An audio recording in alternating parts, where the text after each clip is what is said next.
I'm back with Chris Hedges, who needs, of course, no introduction, noted journalist, commentator, and perhaps the person who holds kind of the most esteem, integrity, respect in terms of charting a course for the left and being a moral guidepost of sorts. I'm so happy to be able to unpack what is going on after the 2024 election with you in particular. Welcome back to Bad Faith Podcast.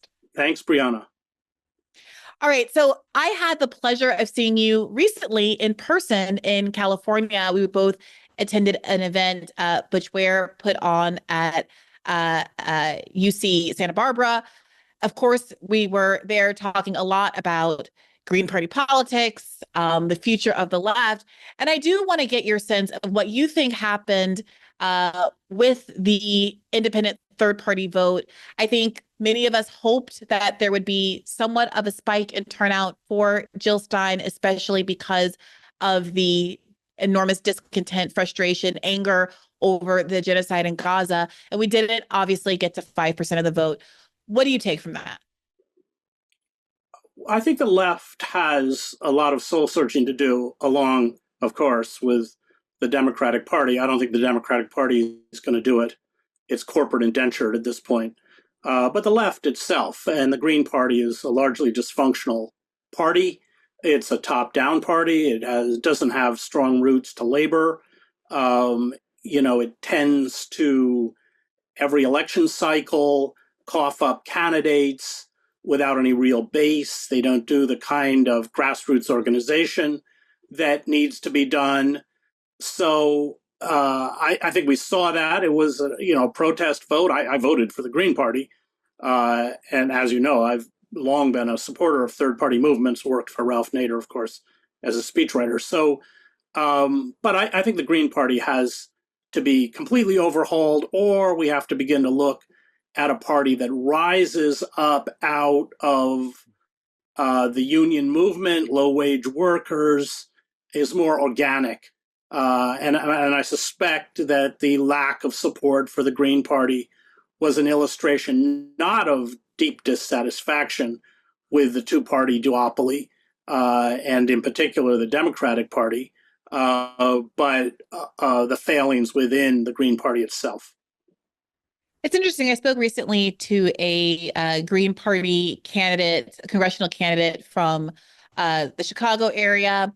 And she was talking about how much support there was for her in her district and how supportive everybody was of her, but that a lot of the folks that she spoke to ultimately wanted to vote against Donald Trump. And that was the real obstacle for her. You mentioned the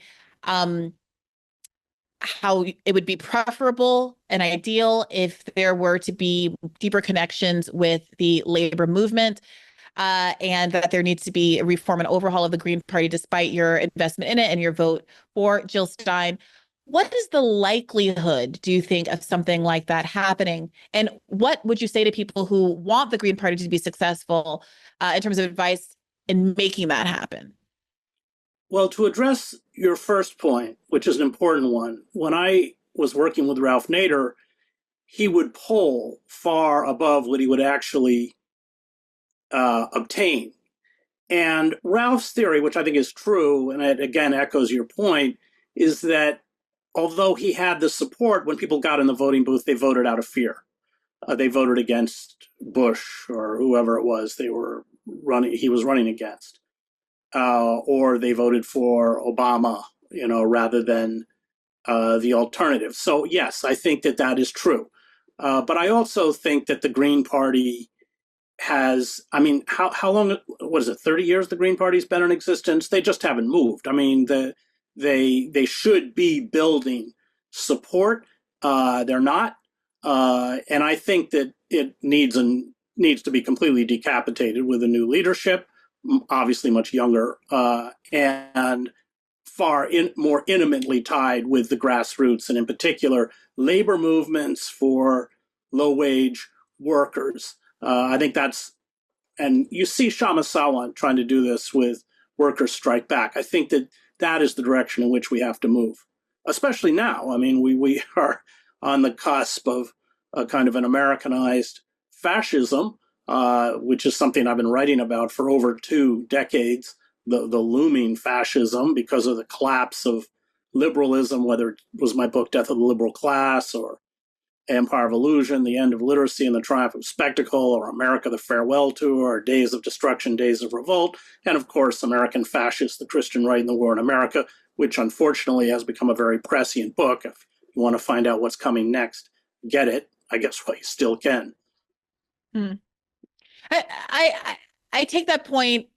I'm hopeful. I don't know how you're feeling that Butch Ware is a certain kind of energy that perhaps the Green Party has been lacking, and he has been adamant that he wants to continue his participation in the Green Party and in left politics beyond this election, and run for what do you say, governor of California. And I, for one, welcome that instinct and that energy and the way that he's able to talk to voters differently than sometimes Green Party candidates have been able to do in the past. Um, that being said, I'm interested in this point about the politics of fear. You and I have talked about this on this podcast before, and how it motivates people consistently to vote for the lesser of two evils in a way that I would argue hurries the approach of fascism. How do you reframe this for voters? Because whatever party emerges is going to have the difficult task of talking Democratic Party voters out of vote blue no matter who, out of lesser of two evilisms. How do you start to frame this as you're talking to folks? How do you start to frame the idea that they should be fearful of what a vote for the lesser of two evils will ultimately bring, just as they are fearful of what their vote of not voting for the lesser of two evils, and in other words, they're fearful of Donald Trump. How do you make them also fearful of what their lesser of two evil vote will ultimately bring down the transom? We have to speak in the language of class war. This is a Mm. class conflict, and unfortunately, they've won. What we saw in this election was really a battle between, or kind of civil war within capitalism between the oligarchic elite and the corporate elite. The corporate elite backing Harris, the oligarchic elite backing Trump. Oligarchs want different things than corporatists. Corporatists want stability, they want trade deals, and they want those trade deals cemented into place because corporatists will make investments and they won't get returns on those investments sometimes for years. They want, of course, their manufacturing to continue in places like China, Mexico, Bangladesh, Vietnam, and everywhere else. Oligarchs want something else. Oligarchs want chaos. They want, as Bannon says, the destruction of the administrative state because they make their money in a different way. Private equity firms function to essentially harvest and destroy corporations. KKR, which was bought by publisher Simon and Schuster, is famous for buying up a national chain of nursing homes, then selling the physical property, they call it harvesting, and then forcing the administrators of those nursing homes to rent back those facilities at $40,000 a month. Well, they made a killing and they drove the nursing home chain into bankruptcy. That's a classic way that private equity firms, hedge firms work. That's oligarchic power. And what we've seen is the triumph of oligarchic power. Of course, there's an irony in the sense that with the deregulation of that are the controls over corporate power, with the slashing of the tax codes, you created the corporate capitalists created this oligarchic elite. Figures like Elon Musk would be a kind of poster child for this, and then they've turned on the corporatists themselves. So that's how I define this election: the civil war within capitalism and the oligarchs. One, they love Trump because oligarchies make their money by essentially putting up toll booths, extracting fees for every service that we need, whether it's our healthcare, our water, our electricity, whatever it is. They're parasitic in nature, and they're different from corporate capitalists. So that was the battle that we saw, and that's the language we have to begin to speak. Unfortunately, both within the left and the Democratic Party was all about demonizing Trump. So these very complex social, economic, political issues, this dysfunction was reduced to fear mongering around the figure of Trump. Not that I'm not, I don't know if terrified might be too strong a word. Not that I'm very worried about a Trump administration. But we just didn't speak the language which we should be speaking. And therefore, if you don't speak in that language, you can't even begin to ask the right questions. And we just weren't asking the right questions. And the left was as guilty of this as the Democratic Party, and has been for some time. You think that's true? Because I can imagine a lot of listeners are thinking, we didn't indulge in the sort of orange man bad kind of hand wringing or the focus on decorum and norms that liberals engaged in. We weren't especially consumed with focusing on the various cases against Donald Trump. We weren't as focused on covering January 6th, for better or for worse, but that our preoccupation was with those populist interests that we share with the right in terms of foreign interventionism and in holding the Democratic Party accountable. Well, if that was true, the Green Party would have gotten more than 0.4%.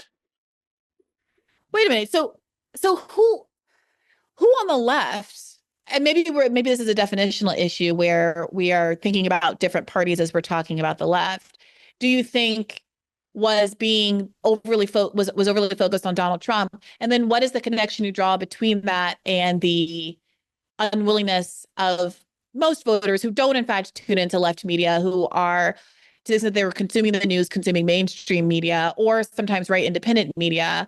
How do you connect that with their unwillingness to vote for, say, Jill Stein? Well, you have all sorts of critics, and their critiques are correct. Michael Moore, Robert Reich, there are many others. The critique is not wrong, but the problem is that, and Bernie Sanders would be, of course, on that list. And then every time the election rolls around, they throw their weight behind the Democratic Party. It's the Democratic Party that made a Trump possible. It's the Democratic Party that abandoned working men and women. Bernie's statement, I think, after the election was completely correct. But they're the ones who gave us this dysfunctional system, and the origins of it go back to the Clinton administration, Bill Clinton, and of course, Joe Biden. They did corporate bidding and they got corporate money so that they had fundraising parity eventually with the Republican Party. And I think when Obama first ran, he actually got more money. So that betrayal came out of the Democratic Party. And many of us, or some of us, have been warning that we have to begin to, Ralph Nader would be at the forefront of that. We have to begin to build pressure points against the Democratic Party, or we will end up with an Americanized fascism. And that, unfortunately, is where we are. That we've morphed from this system of inverted totalitarianism. That's a term that Sheldon Wolin, the political philosopher, uses, where you have the facade. It's kind of like the late Roman Republic, where you have the facade of legislative systems and courts, as well as the press. But internally, corporations have seized all of the levers of power. So the facade remains, the iconography and the language remains the same. Well, in a more overt form of fascism, he doesn't describe it as fascism. He describes it maybe as corporate totalitarianism, but that has changed now. So we have a more classical form of totalitarianism with the cultish figure of Donald Trump, a demagogue, a charismatic leader, at least to his followers, whose primary objective is loyalty, Trump's, or is more important than competence.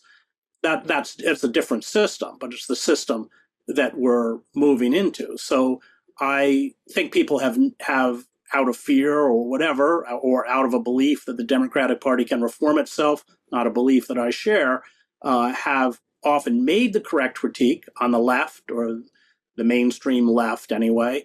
But then every time the election cycle, Noam Chomsky does it as well. I worship Noam, of course, but Noam Chomsky did it as well. And I think that was a mistake. Yeah, so it sounds like we just had a little bit different definitions of who's the left. I got a little defensive about it because to me, so much of the left media ecosystem that I am in was very critical of Bernie's endorsements. People who I do like and respect, like Michael Moore, throwing in with the Democratic Party. But I do agree that there were these other figures that I guess are ostensibly left who did do what you describe.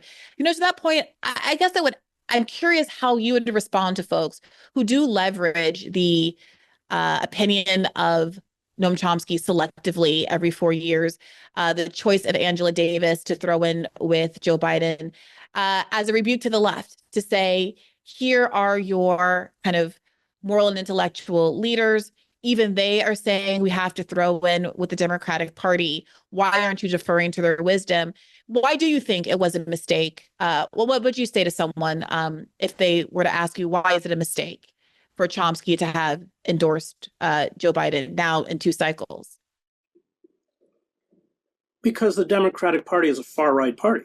The Democratic Party was, first of all, it's complicit in genocide. That alone should mean that there's no way we can support it. I mean, if you support a party that is a full partner in genocide, well, I mean, what moral kind of standards do you have? I don't know. I mean, you can't. This is the crime of crimes, and you shred your credibility by telling people, especially the 30 million plus American workers who have lost their jobs in mass layoffs since 1996.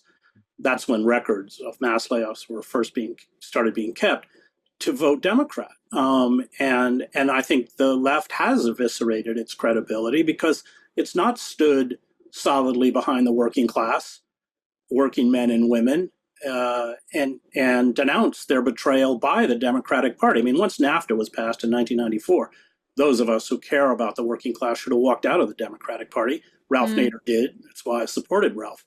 Ralph also argued, I think correctly, that the job wasn't to win. He wasn't going to win. He knew he wasn't going to win.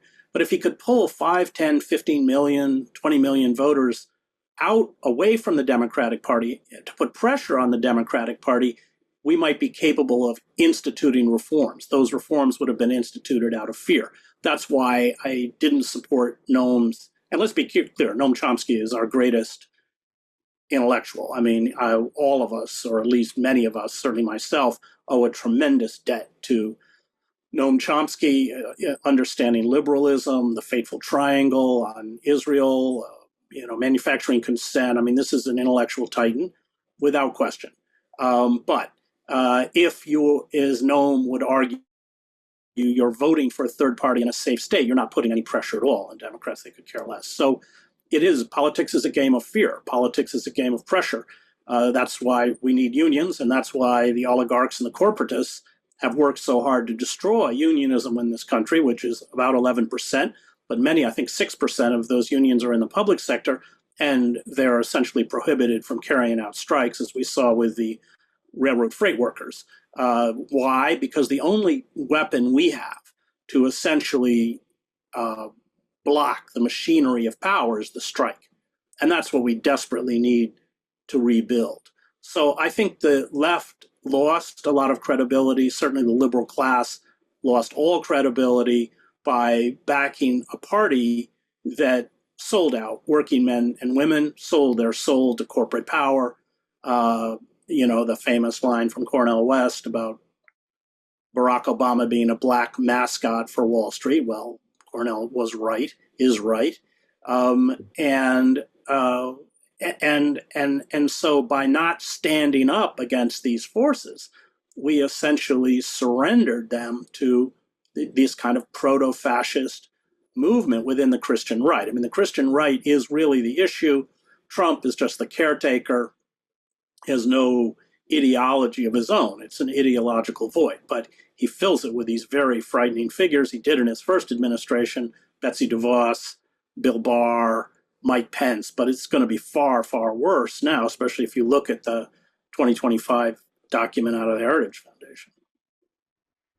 You mentioned Dr. West, and I think many of us were hopeful that because he is such a prominent public intellectual with much more name recognition than someone like Jill Stein, because of, I'll just speak for myself, his background as a theologian, making him persuasive and able to connect with many different kinds of people and engage in respectful dialogue with many different kinds of Americans, was a real opportunity potential for the left. And when he joined the Green Party, in part with your encouragement, with my encouragement, there was a lot of hopefulness about the potential that that particular union held.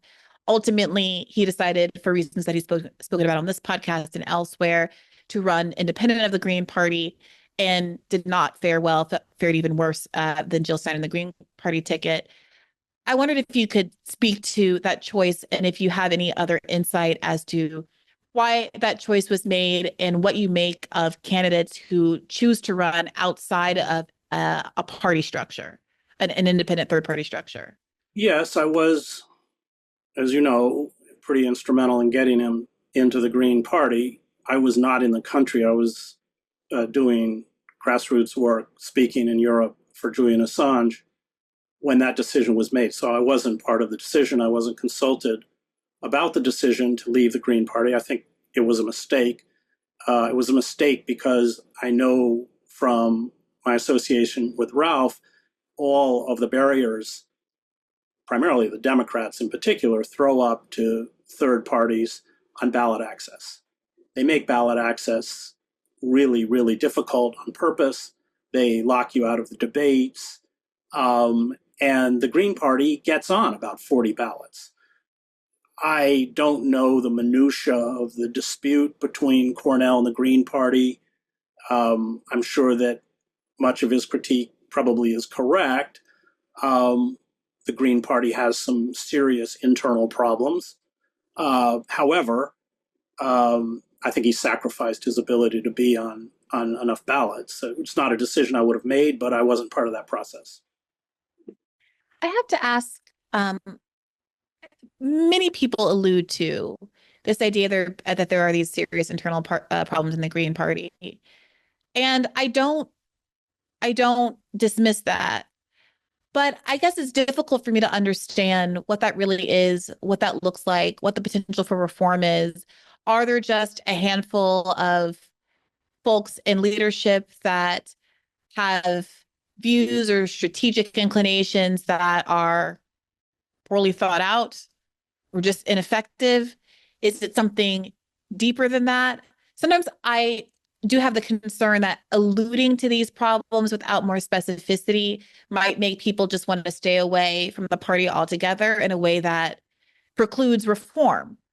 And if what should happen is reform, and if reform is possible, sometimes I think, well, if we were more specific, it would chase people toward the Green Party to invest in it and fix it, as opposed to wanting to flee a kind of a burning ship. Well, it depends state by state. The Green Party is different in every state. And there may be states where it functions really well. And there are other states where it's a club, largely white and older people who every year go out and get enough, or every election cycle, go out and get enough signatures to run a fairly meaningless campaign for governor or senate or something else. And they can then get almost no votes. That's not a strategy that is working or has worked. So I think it is state by state, but my experience, which is not extensive, but my experience with the Green Party is that it needs new leadership. You mentioned Butch. That may be it. It definitely needs younger leadership. It's too white. I'm not into woke ideology particularly. So that kind of, people of color and different genders and all that kind of stuff has to come with a class consciousness. It can't be woke for the sake of woke, or marginalized people who are traditionally marginalized within the society simply because they're marginalized, because oftentimes they're as willing to serve the power structure. I mean, look at Kamala Harris as Right. anyone else. But yeah, I think that the Green Party has just not performed the way it should. It's just not done very well, and I'm not part of the administration or the apparatus of the Green Party, so I can't give you. I'm giving you kind of global or general impressions. I'm not a Green. I vote Green, but I'm not part of the Green Party, and I don't. I don't know the specifics, but yeah, I mean, just the election results themselves, I think, speak of a party that needs to do some very serious soul searching. Let me ask you about Bernie Sanders. You mentioned that you agree with the statement that he's made following the election that the Democratic Party has abandoned its base, abandoned working people, working class, and poor people in particular. What do you make of the choice to come out saying that now? What do you think That's motivates Bernie. it? Right. He does it when it's safe. I mean, that doesn't help us. I Mm, mean, Bernie, he's you work for him, you know him better than I do, but he's a kind of paradoxical figure because I think his commitment from to the working class and to uh, issues of justice, I think all of that is real. And you look back at his own trajectory, and he has always held that commitment. The problem is that he's made a very Faustian bargain with the Democratic Party, which is that in the end he will support a party that has carried out this destruction against the working class. He was campaigning on behalf of Clinton in 1996, 2 years after NAFTA. I mean, Bernie certainly understood the devastation that NAFTA visited on working men and women in this country with deindustrialization. And so the deal is they don't go after him in Vermont. They give him, although he's technically is an independent, they give him uh, seniority within the Democratic Party so he can get his committee chairmanship. He talked about his political revolution when he ran against Clinton and then ended up uh, essentially trying to turn people or turn his base into supporters of Clinton. Worked out really well. I was outside the Democratic convention, the aptly named Wells Fargo Center in Philadelphia, with Cornel West. We had marched with unhoused people, several thousand, to the center. And as you know, many of the Bernie delegates walked out. And Bernie didn't walk out with them. And Cornell, who's so prescient, turned to me and said, Bernie Sanders just missed his historical moment. That's mm, right. On the other hand, Bernie's not wrong in understanding that if he was to stand in opposition to the Democratic Party for all the reasons he knows intimately, they would mount a campaign to destroy him. And that's not conjecture because I was at an event with Bernie and Shama Sawan and Bill McKibben and Naomi Klein before Bernie announced the first time. And Shama in particular was pushing him to run as an independent. And Bernie's answer to me was so revealing. He said, I don't want to end up like Ralph Nader. I don't want them to turn me into a pariah. I don't want them to destroy me the way they destroyed Ralph. Well, that's a career decision. That's not a moral decision. And that's the decision he's made. I mean, it is frustrating. Bill McKibben is another person who went all in with Joe Biden, despite science demonstrating that the pace at which the Democratic Party is willing to incrementally address climate change puts us in a cataclysmic society upending position with respect to the climate crisis. It might be better than Trump. It is better than Trump. But if it's not enough, what are we doing here in throwing our lot in behind these people?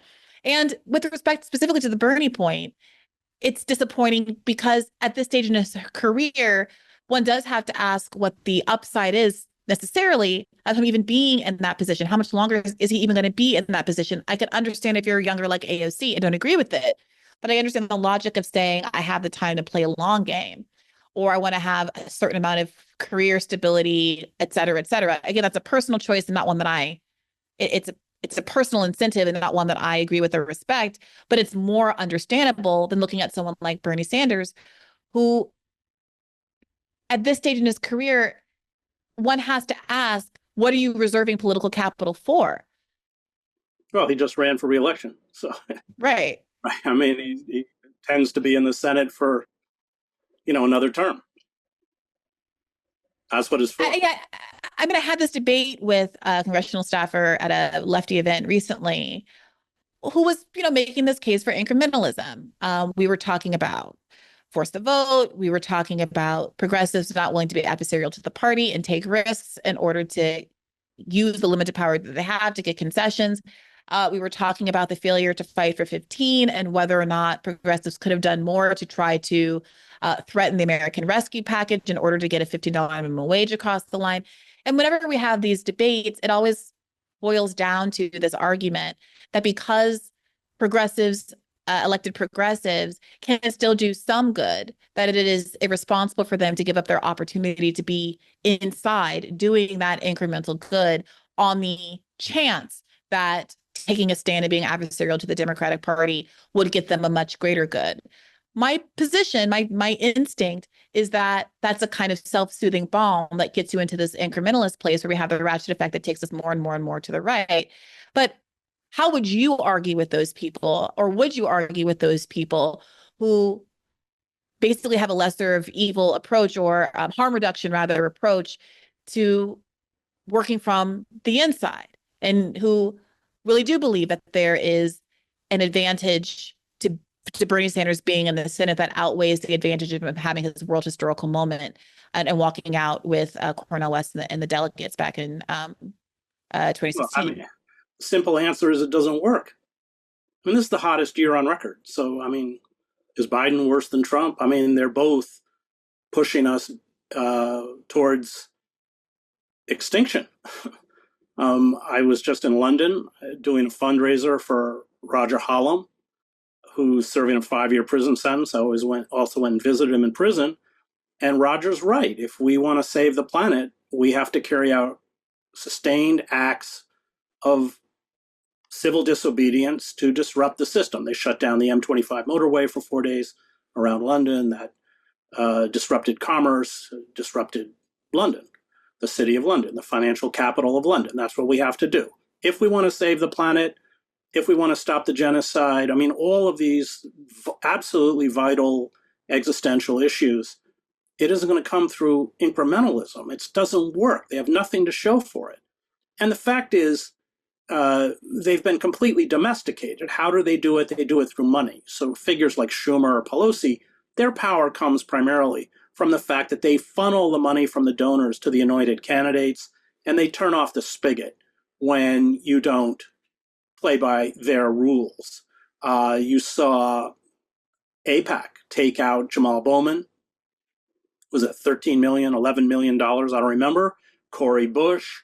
So it's not just that you don't get the funds to run your campaign, but these entities pour millions of dollars to destroy you politically. The system doesn't work. It doesn't. They have zero to show for. I mean, what do they have to show for this quote unquote incrementalism? Nothing. Things are worse. Let me ask you this. There, unsurprisingly, are a lot of bad takes about why Kamala Harris lost. Joyanne Reed said that she ran a flawless campaign.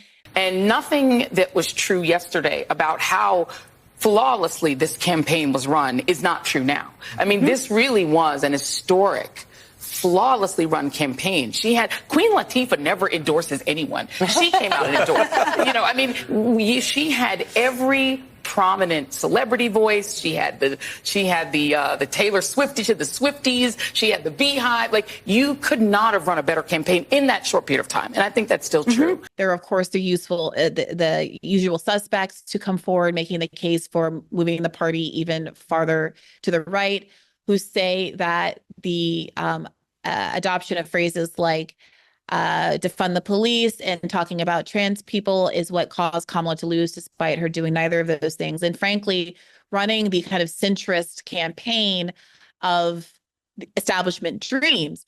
That being said, I was a little surprised to see that some centrist Democrats do seem to be taking the right lesson from this for once. For one, the Pod Save America bros seem to have embraced the idea that economic anxiety, economic precarity is motivating votes. We're not having the same wall of opinion that we had in 2016, which insisted that it could not be any economic factor. It was purely racism that was motivating people to vote for Trump, even these Obama to Trump voters.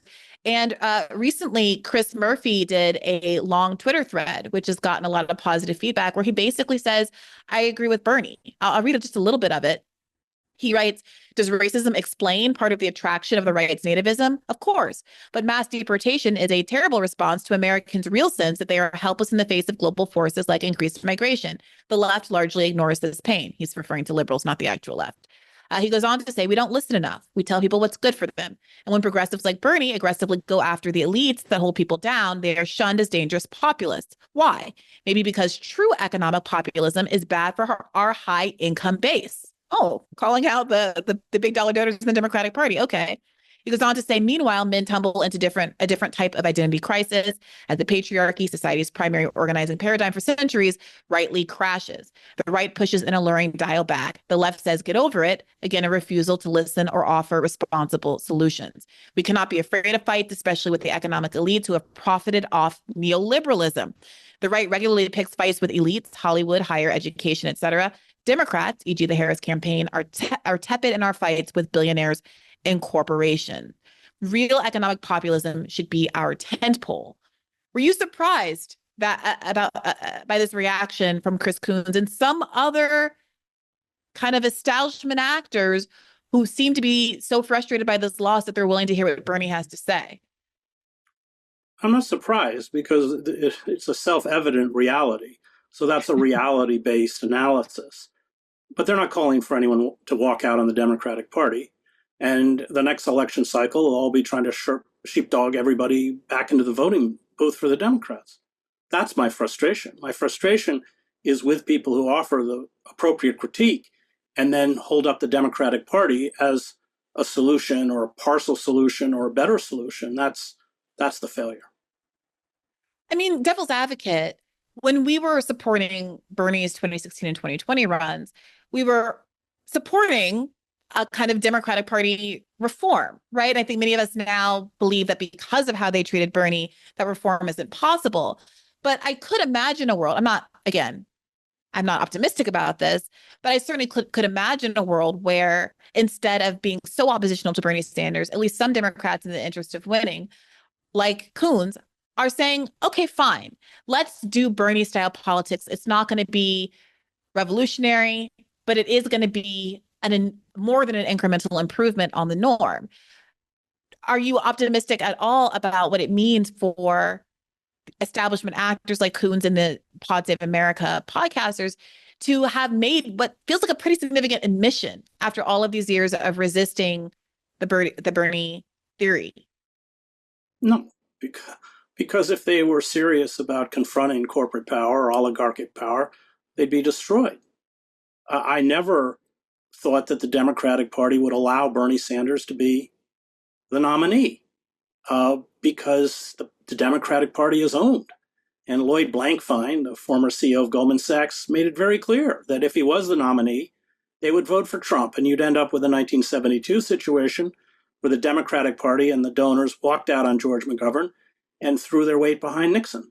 No, it's not a reformable party. And if they were serious about confronting these oligarchic and corporate forces that have reconfigured the United States into a form of neo-feudalism, they would be crushed within the party because these moneyed interests own the party. I mean, they're the people who gave Kamala Harris $1 billion, and they're the people who pulled them. And the reason Biden withdrew is because the donors pulled the plug. They said, we're not funding you anymore. There was no struggle with moral conscience or all the garbage they tried to feed us afterwards. Yeah, I mean, there's one version of this sort of cynical read that I agree with, which is that now that Republicans are in power, you're going to see a lot of folks saying a lot of lefty sounding things because there's no ability for them to actually put them into effect. And it's good for brand building that we can anticipate that the progressives in the House are going to start talking about Medicare for all again, all because it doesn't put any pressure on the Democratic Party to actually execute because they aren't actually in power. So I substantively agree with that.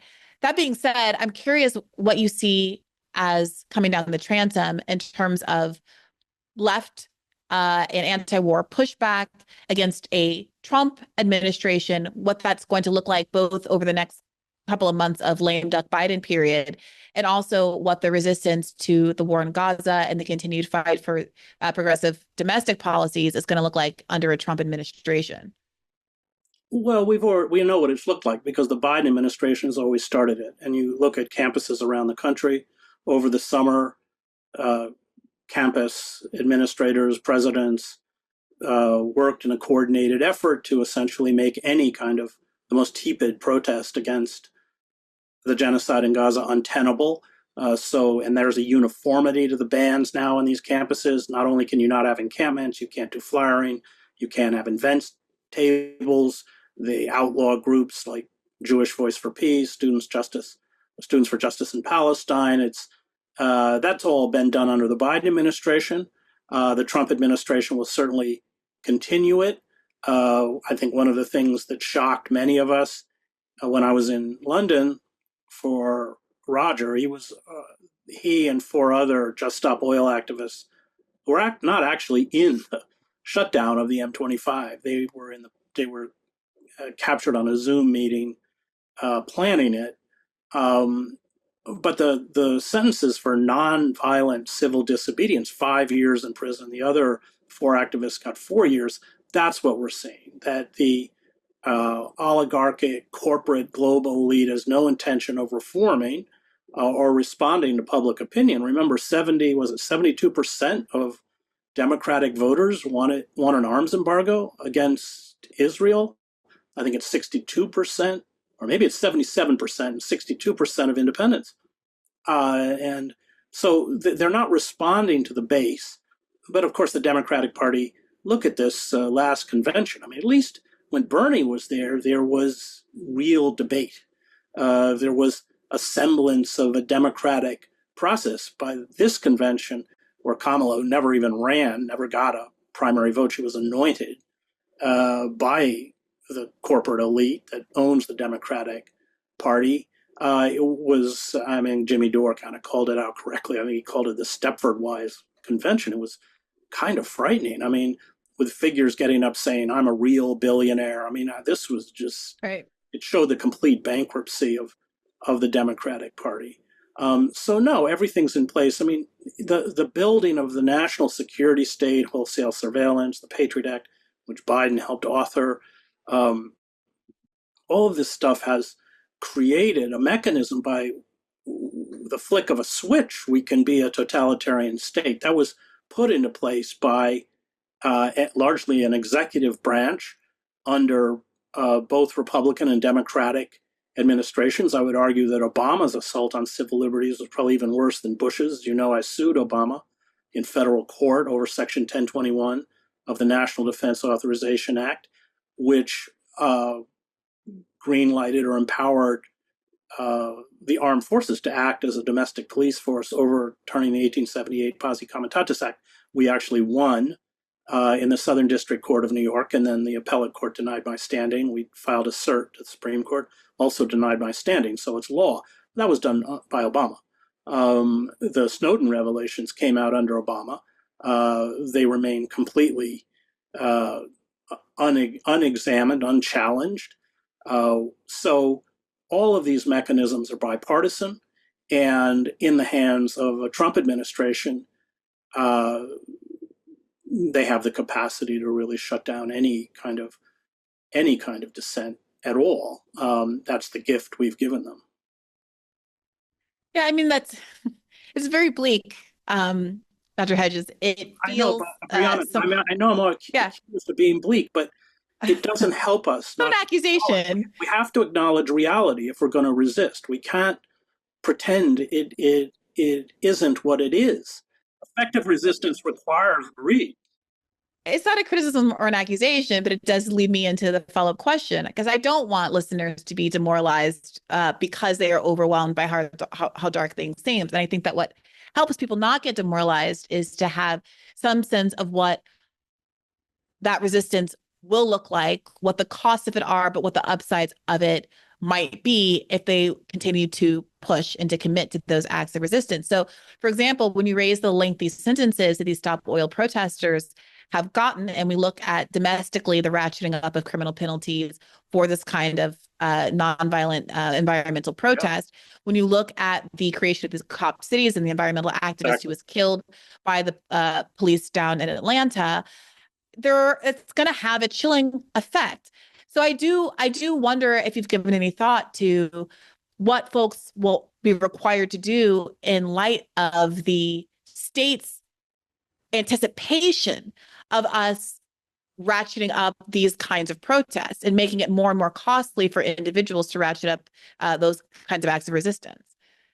Well, as Roger said when I visited his prison, we're going to have to anticipate that we're going to go to prison. Yeah. It's not helpful to be naive about the forces arrayed against us. It's not helpful to embrace false hopes. We have to be very clear-eyed. And I think that comes out of the 20 years I spent covering war. People who had a very Pollyannish view of the world around them didn't live very long. You had to make a very cold assessment of what those weapon systems were and the capacity they had to cause harm.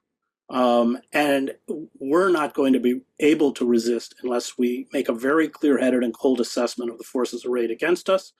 I think we have to begin to accept the fact that we do not live in a democracy. It's the facade of democracy, but the democracy is finished. But there are heroic figures all throughout history that have stood up to horrific forms of totalitarianism. Alexander Solzhenitsyn, read the Gulag Archipelago. People who defied fascism. Many of them paid with their lives. But that is the radical evil, and I think that is a shift. As you know, I'm a divinity school graduate. It's a shift away from the political into the moral. And that we are called, you don't have to come out of organized religion, of course. Camus understood this. He was an atheist. But it is about that imperative of defying what Hannah Arendt calls radical evil. But if you defy radical evil, the great theologian James Cone, this was something he understood very well, his great books, The Cross and the Lynching Tree and others, if you truly defy radical evil is going to, at the very least, marginalize you, if not extinguish you. And we in America have a habit of killing our prophets, Martin Luther King, Malcolm X, which I just want to add as a caveat, both of those men were deeply religious, that they looked at the world, both Martin and Malcolm, from the viewpoint of what was right, even accepting, and in both cases, at the end of their lives, they knew what the cost was going to be. It wasn't hidden to them, but they did what was right anyway. And I think we have to begin to think in those terms. Yeah, part of what was so sort of restorative and beautiful and humbling about the event we both attended in California recently, in Santa Barbara, was, I think, the embrace of moral arguments. I've been thinking about something that was said in the context of the Bernie 2020 campaign that I had forgotten about until I think Nina Turner recently tweeted it out again, which is this question: are you willing to fight for someone you don't know? Are you willing to extend yourself for interests beyond your own and into your community? And I've been thinking a lot about how when Bernie came onto the scene in 2016 as a presidential candidate, talking about universal rights and adopting a more moral framework instead of just this kind of faux pragmatism of the corporate Democratic Party, it did feel like something more than just a political argument. It felt like there was a collective release from a population who had been made to feel like all of the ways in which they had been suffering were due to their own kind of personal failure, and what the weight of that means for a community, and how powerful it is to have these moral arguments that untether you from that weight. Similarly, I've been thinking about this in the context of a recent protest of historically Black college students in Atlanta standing up in a Raphael Warnock sermon in protest of the genocide in Gaza and walking out of that sermon, and how, unlike the tradition that you described, the historical tradition of kind of radical transformation so often happening within the context of the church and organized religion, today, what's going on with those kind of faith-based institutions? And do you have any perspective on the potential of continuing to work in a religious context toward these progressive goals? Are there substantive changes within these institutions that you think makes it more difficult, if not impossible, as compared to how they were 50 years ago or so? I mean, what's your read? Well, first of all, traditional liberal institutions like the Presbyterian Church, which I come out of, are dying, and they're dying because they're irrelevant. But let's not romanticize what it was like 50 years ago. I remember, I was a boy My father was involved in the civil rights movement, the anti-war movement, and the gay rights movement, for which the church threw him out finally. Mm. Those figures, like my dad, received tremendous pressure. People walked out of their sermons. The institutional church was not particularly embracing of those positions, so there was a war within the institution itself. However, I think your point is correct. There were more people, more figures who, because of their religious orientation and their commitment to social justice, were willing to stand up. People, there were these, these giants like Rabbi Abraham Heschel, for instance, who marched with King. And, even if you go into Jewish Theological Seminary in New York today, they have pictures of all the noted rabbis on the wall. You won't find his. So even the hostility lingers decades later. The famous story of Rabbi Heschel marching with King and the other rabbis criticizing him because it was the Sabbath. And Heschel said, I pray with my feet. So yes, those figures, we don't have the Berrigans, Daniel Berrigan, Phil Berrigan, Concerned Clergy and Laity, which my father was a member of. Those figures are, we don't have them. We don't have them. And the institution itself is dying and anemic and essentially replicated the narcissism of the wider culture. So they embrace this kind of faux spirituality, which is, how is it with me, which is just a form of narcissism. So you have the decay within traditional religious structures, both in terms of Reform Judaism and Protestantism and the Catholic Church. I mean, there's these churches are literally disappearing every week because there's no attendance, and those within the church look at it as a kind of social. These aging congregations look at it as a kind of social club. So we're in a very different position than we were 50 years ago, unfortunately. And that legacy of the radical religious left that came out of Rauschenbusch and the social gospel, and of course the abolitionists. Remember, that was a Christian-based movement. We don't have them anymore. But that again mirrors what's happened to the secular left, to unions, to all of it has been hollowed out, eviscerated. It's not all their own fault, and my book Death of the Liberal Class deals with this in 200 and some pages. But it is, you had a liberal class, a Cold Warrior liberal class that essentially sold out and posited itself as the kind of moral arbiter of society, and they were used as a kind of bludgeon to take out the radical left or the real left. People like Chomsky would be a good example. And we've seen an evisceration of those militant movements, and that took place in the 30s. It took place in the 50s with McCarthyism, the 1947 Taft-Hartley Act, which makes it extremely difficult for workers to organize, probably the greatest betrayal of the working class until NAFTA. So there's that once been, and then you have the Powell Memo of 1971, which actually prints Ralph Nader's name. I mean, he's named in that memo, and calls for corporate money to take over institutions and destroy grassroots movements. So you've had a failing on the part of the left, but you've also had a war against the left. And now, when we stand on the cusp of a kind of Christianized fascism, we who care about civil liberties and inclusiveness and tolerance and economic justice are really at a severe disadvantage. Yeah, I don't know if it is the sort of overwhelming task at hand, or it is the kind of relatively recent example of how I've personally felt motivated and inspired by sort of faith adjacent language. But I do find myself increasingly thinking about spirituality as a resource in this political context, and how much I, as someone who is not religious at all, wasn't raised religiously, do find myself thinking about my politics in more spiritual terms, and also having a desire for interpersonal connection and community. The more I feel like the the spaces that are traditionally supposed to be advocating for my interests are captured.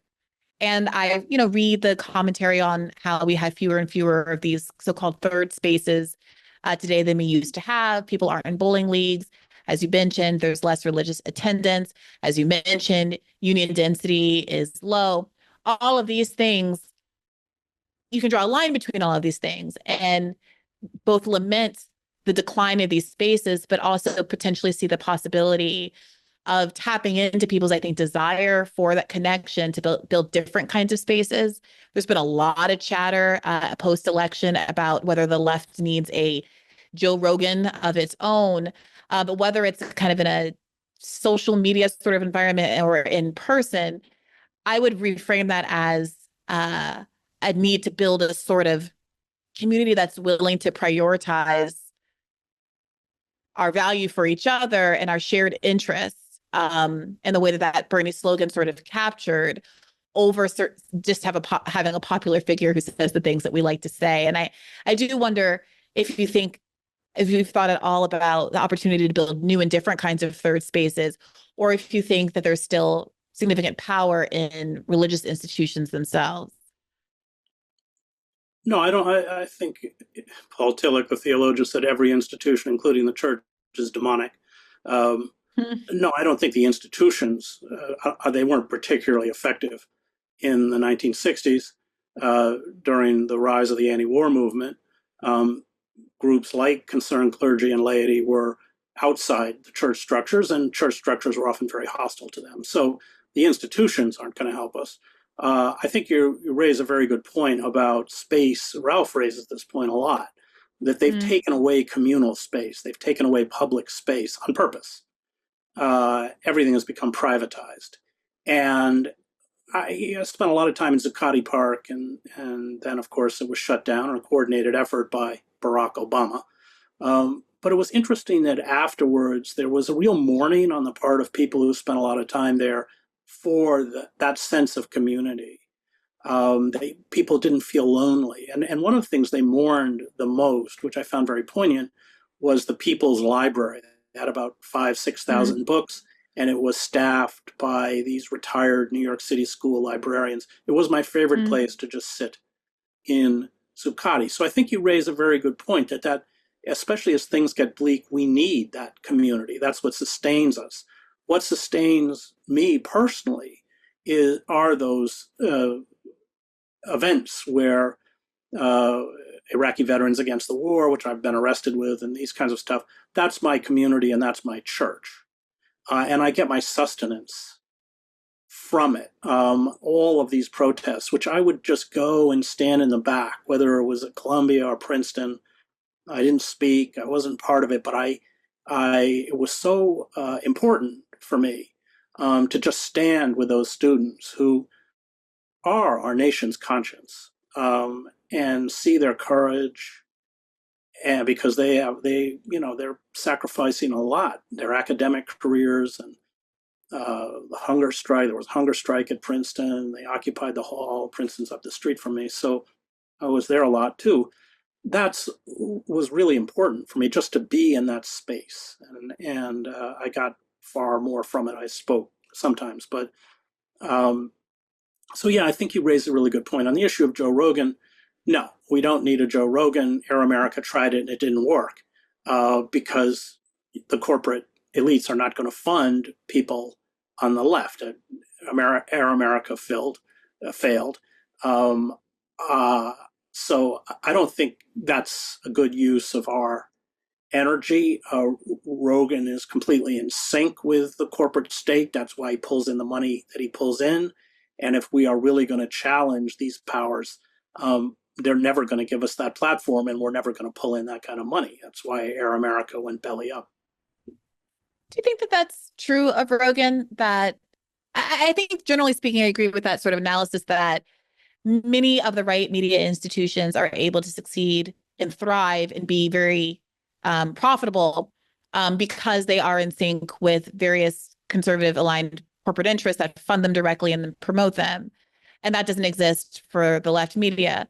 But Rogan does seem to be this anomalous case, as I understand it, where he was a guy who chatted with friends on a podcast and just had crazy organic success with basically a YouTube show. And of course, later his show got bought by Spotify and was enormously benefited by that and financially benefited by that. But that there did seem to be something organic about the interest in Rogan. And then that he is someone who, for better or for worse, sort of soft endorsed Bernie Sanders in 2020, something that now all of these liberal pundits are saying it's a good thing to go on Joe Rogan to get his approval. But of course, back in 2020, we're castigating Sanders for AOC reportedly distanced herself from Bernie Sanders over that endorsement, et cetera, et cetera, et cetera. So, sometimes when people say this thing about Joe Rogan, I think, we do have lots of lefty independent media. There's an argument that someone like Jimmy Dore is the closest thing that we have to the Joe Rogan of the left. But the real difference is that liberal political figures won't go on left independent media shows because they are going to get pushback, and they basically just do not countenance having any kind of pushback. Well, I don't listen to Rogan very much, so I can hardly offer an astute critique of Joe Rogan. These people are entertainers, Brianna. They're not journalists.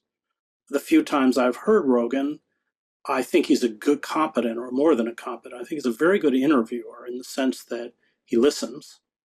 I hear that, and it's probably true that his curiosity is genuine, but you have to, and so I'm not saying that he's disingenuous or anything like that. But Chomsky makes this point. He was having a conversation with Tony Lewis, who used to be a liberal columnist for the New York Times. And Chomsky, of course, is very critical with Ed Herman in his book, Manufacturing Consent, of news organizations, has he correctly, like the Times. And Tony Lewis said, well, nobody tells me what to write. And Chomsky said, yes, of course, nobody tells you what to write, but that's why you're in the position that you're in. Because they know what you're going to write. This is what I don't get, because it suggests that, I'm a journalist, people like me are self-censoring. No, not self-censoring. There's a filtering system that starts in kindergarten. It goes all the way through. And it doesn't work 100%, but it's pretty effective. It selects for obedience and subordination. And especially, I think that so stroppy people won't make it to positions of influence. Behavior problems, or if you read applications to a graduate school, you see that people will tell you he's not doesn't get along too well with his colleagues. You know how to interpret those things. I'm just interested in this because I was brought up, like a lot of people, probably post the Watergate film and so on, to believe that journalism was a crusading craft and that there were a lot of disputatious, stroppy, difficult people in journalism. And I have to say, I think I know some of them. Well, I know some of the best known investigative reporters in the United States. I won't mention names because whose attitude toward the media is much more cynical than mine. In fact, they regard the media as a sham, and they know and they consciously talk about how they try to play it like a violin. If they see a little opening, they'll try to squeeze something in that ordinarily wouldn't make it through.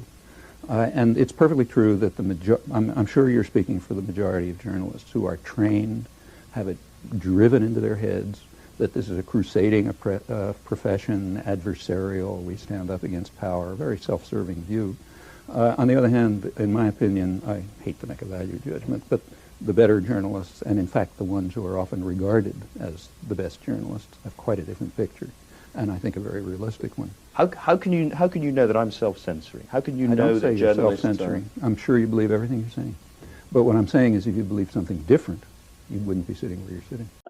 So I don't want to talk very much about Rogan because I listened very little to him. I don't know him. But I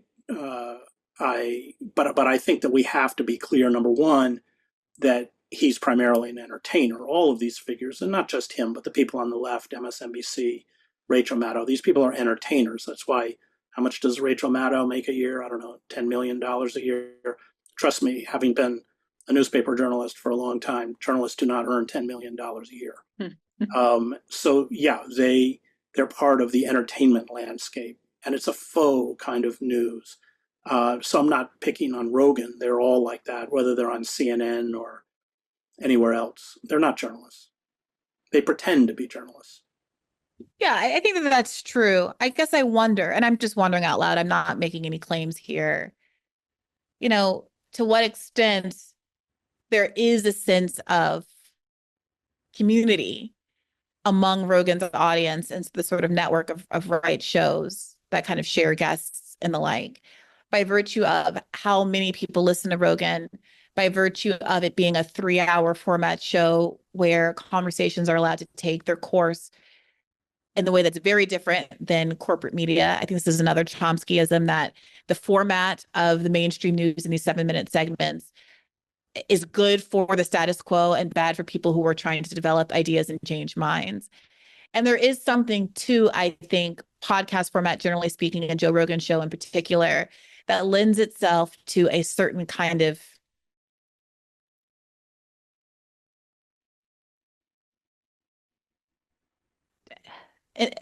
a generosity to dissents, to differences of opinion, and attracts people who feel instinctively that something is wrong with the world, but who are mostly told by mainstream corporate media that it's all in their imagination and that it's all their fault. And I remember meeting a cousin of mine at a family funeral a couple of years ago that I hadn't met before, but who I found out listened to my show and knew me from like the internet, but didn't know we were related. And he is a truck driver and also talked about listening to Rogan and what it meant to be on long haul and have a constant presence of that podcast in his ear. And I think, caution liberals who might be listening and who might have mixed feelings about the role that Joe Rogan is playing or whether or not we need our own, to reflect on the kinds of people that are being tied together in a community, a virtual community, under a kind of a Joe Rogan listenership, and that these are millions and millions and millions of people, many of whom are working class and have the kinds of jobs where you can listen to the radio for a prolonged period of time, whether you're a day laborer, construction worker, truck driver, and things like that, and what it means to build that kind of maybe not intellectual community is a strong word, but a kind of political community, rhetorical community. It's not in the context of a community. They're still exactly where the corporate state wants them, which is alone in their room, listening to a podcast. Well, Jordan Does it matter if they don't feel that way? Does it matter if they don't feel alone because they are part of that's like watching the Today Show and thinking they're your friends. I mean, that's an illusion. That's an illusion, and it's a dangerous illusion. I mean, that's where you begin to get into the very corrosive effect of celebrity culture, as if we know them. We don't really know them. It's all about, we don't know Rogan. It's all about self-presentation. That's my book, Empire of Illusion, The End of Literacy and the Triumph of Spectacle. Jordan Peterson also has a massive following. Look, I don't want to talk a lot about Rogan because I have not spent much time listening to him, but my sense is that it's a very hyper-masculine culture, and hyper-masculinity is the bedrock of fascism. It's the bedrock of the Christian right. That hyper-masculine culture is very, very toxic and very dangerous. And it's something that Jordan Peterson, who I think Rogan embraces, has peddled with his pseudo-intellectualism. And it's something Rogan peddles. I don't want to belabor the point, and I'll let you go. But I do just want you to, I would love for you to address, what do you make of Rogan then endorsing Bernie? Well, he didn't endorse Bernie. He didn't come right out and He said if he was going to vote, then he would vote for Bernie Sanders. Okay. I'll pull up the exact quote while you're... Because the refreshing thing about Bernie is that he suddenly spoke about reality, unlike the rest of the Democratic and Republican candidates. And I hesitate to use the word refreshing, but the Trump campaign, or Donald Trump, also spoke. I mean, remember the debate with Jeb Bush, and he called the Iraq War a big fat mistake or something. I can't remember the exact words. Trump speaks to the reality. That's, he's of course a con artist, but he speaks to that disenfranchisement and those loss of jobs. And Bernie did that. And that was, Bernie spoke for the first time in recent memory in a major political campaign, he spoke about what was real. And so that was the attraction of Bernie. And I can see why Rogan, who speaks about what's real, as far as I know, in the same way that Trump does, I can see that attraction. But I don't see how someone who has any political sophistication or consistency can embrace Bernie and then turn around and embrace Trump. That said, when I was doing my book, America, the Farewell Tour, I was in Anderson, Indiana. That is where the GM trucks were made after NAFTA. Those plants were literally packed up and moved to Monterrey, Mexico, where Mexican workers earned $3 an hour instead of the unionized jobs in Anderson. And I was talking to the old UAW leadership, and they said that in the primary, these former UAW workers supported Bernie, but in the general election, they supported Trump. So it is, I think, that one of the fundamental failures of the liberal class and the Democratic Party is that they don't even rhetorically acknowledge the reality of the working class. And in his own twisted way, Trump does, and Bernie does. And that was why Bernie was such an important political figure. Bernie spoke in the language of Occupy, which really, we have to go back to its source. The 1% and all of that came out of the Occupy movement. And the Occupy movement knew who had the centers of power. They didn't seek to occupy the area around the White House. They sought to occupy Wall Street. So, but unfortunately, that faux populism of a Trump, that faux fascism, it does acknowledge the reality. But its solution is really toxic and really dangerous because, of course, we're the undocumented are about to get it, but we're all about to get it. So that is the power of all fascist movements, whether it was Benito Mussolini in Italy or even the Nazis in Germany. They acknowledge the reality, but the solutions that they propose are dismantle and destroy civil society and democracy. Yeah, I guess I do agree that the kind of ideological inconsistency of some of these people is baffling. And I think it has to do with them not having a real theory of politics and theory of the case. That being said, it does seem more than superficial when Bernie is able to make his case on Joe Rogan, and you have Joe Rogan agreeing with the concept of a universal health care system in a way that you can never get a mainstream, you can never get Dana Bash to agree to. And then follow up with this. This was the exact language of the soft endorsement. He said, I think I'll probably vote for Bernie, him as a human being. When I was hanging out with him, I believe in him. I like him. I like him a lot.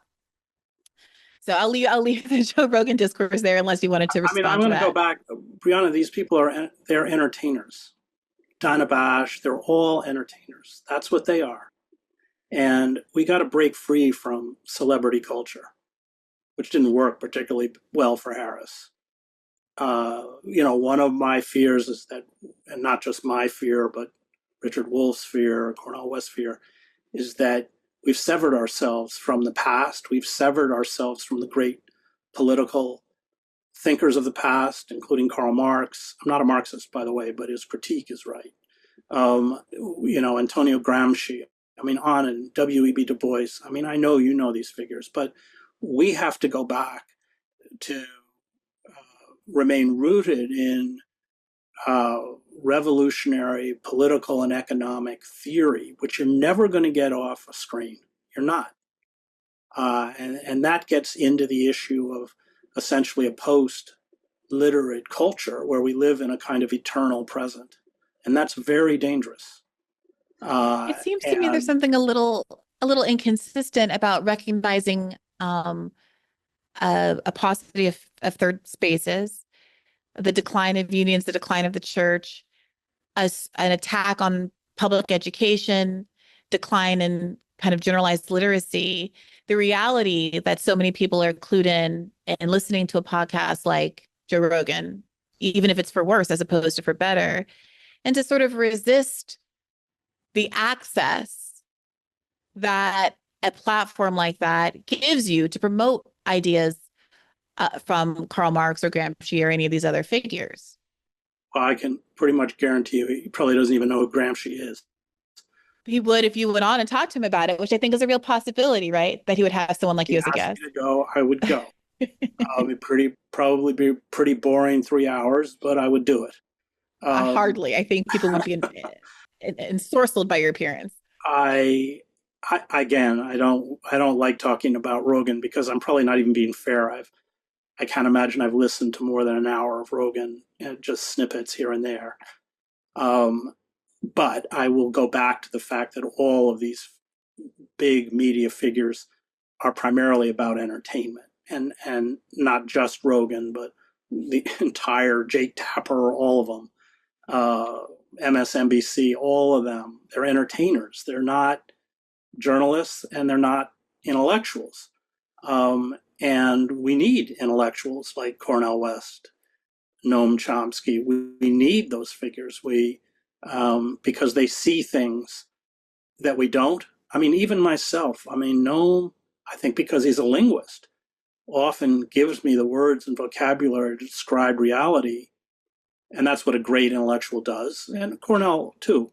They give you the words to describe the reality, and without those words, you can't understand it. Professor Hedges, I'm always so grateful for you to come and spend this time with us. Is there anything you want to say to the audience about upcoming projects, books, and where they can find you on the internet and beyond? So everything comes out on chrishedges.substack.com. So that's my weekly show, which is probably 70 or 80% of it are about interviewing authors on books, as well as the columns that I write. And the next project is a book on Gaza, which I'm doing with a cartoonist, Joe Sacco, who wrote the masterpieces Palestine and Footnotes in Gaza, which you don't have, you should get. And I've spent a lot of time in the Middle East in the last year, and much of the summer in Jordan, bringing back my Arabic, which was very rusty. But that's the next project, yeah. All right. And out of curiosity, your opening address at the Santa Barbara event was so compelling. I was hoping to be able to maybe have it somewhere, both written and to watch the video. Is that available to any folks who might also be interested? Well, they put the video up. I don't think the audio was so great, but it is up. I haven't I haven't put out the written text, although I probably should, yeah. I would strongly encourage you to do so. Obviously, you're a very busy man, but I really thought it was one of the best, if not the best, sort of summation of this moment, both politically and with respect to Gaza and what the stakes are that I have ever read. It was the kind of thing that I really would want to share to anybody who's on the fence or needs to better understand where the left and where the anti-war movement is coming from. So thank you for that. I hope people are able to access it and listen to it, if not read it at some point. And thank you for being with us here today. Thank you, Brianna. To the audience, as always, thank you for tuning in and for listening. If you want an additional episode of Bad Faith Podcast, you can get one every week on Mondays at patreon.com/badfaithpodcast. As always, take care of yourselves and keep the faith. Hey, YouTube, thanks for watching. Just a reminder that this is a podcast. You can catch an extra premium episode every Monday for $5 a month at patreon.com/badfaithpodcast. That's patreon.com/badfaithpodcast for $5 a month, an extra episode every week. Additionally, please do consider liking this video, subscribing to this channel. It helps us out. It helps independent media beat the algorithm. We appreciate you. And as always, keep the faith.